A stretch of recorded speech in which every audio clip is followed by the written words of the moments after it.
मोर अनुभूति अनेक अच्छी। आज मु जो स्तर देकरी आज ये स्तर को आसी पहुँची मुझे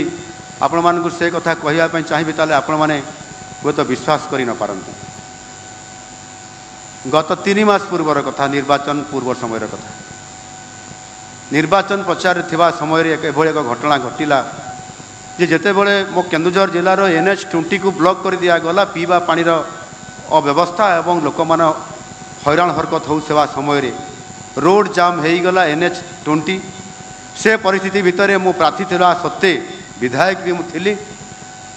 लोकंकर एभली एक इमरजेंसी समस्यार समाधान करने उपस्थित होगापाई मते बाध्य होगापाई पड़िला एवं ताहा रोड ब्लॉक को बंद करने सहित जितेबले मु थाना को गली एवं सबू अधिकारी को मध्य मु डाकिली एवं से थाना जिते बसिक यार आलोचना कर समाधान करिवार कथा आसे सेतेबेले से थाना अधिकारी उत्क्षिप्त होई ताको गरम भाषण रे मो उपरे जेभली भाव रे डायलॉग मारिले एवं मते गेट आउट कहिले। ये प्रकार परिस्थिति मध्य सामना को आसे कहा कथारे किए तांकु चाप देइतिले किए तांकु प्रेशर देइतिले जोथि पाई कि से जणे विरोधी दलर मुख्य सचेतक एवं प्रेजेंट विधायक तांकु थाना को जिबार अधिकार थिबा सत्ते तांकु थाना गेट आउट कहिबार भड़िया परिस्थिति विभिन्न थाना मानकरे आज जो थाना को गत सरकार समय रे आम थाना बोली कुहा जाउथला आउ से आम थानार संज्ञा कौन? आम थानार संज्ञा होउची जेकोसी साधारण व्यक्तिटे जदि से थाना को जाउची तार समस्या बा अभियोग को नेइकरी ताकू सेठी जो गोटे हेल्प डेस्क अच्छी से कौन सी जड़े पुलिस अधिकारी किंबा कनेस्टेबल रोचुवा परिप्रेक्षी में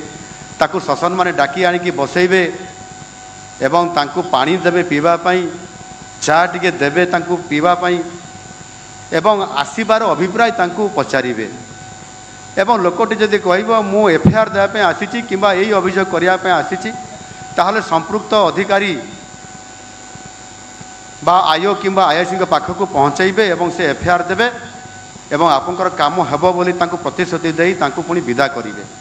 ये हूँ आम थानार संज्ञा बोली मु अनुभव करे मोर स्वल्प विद्यारे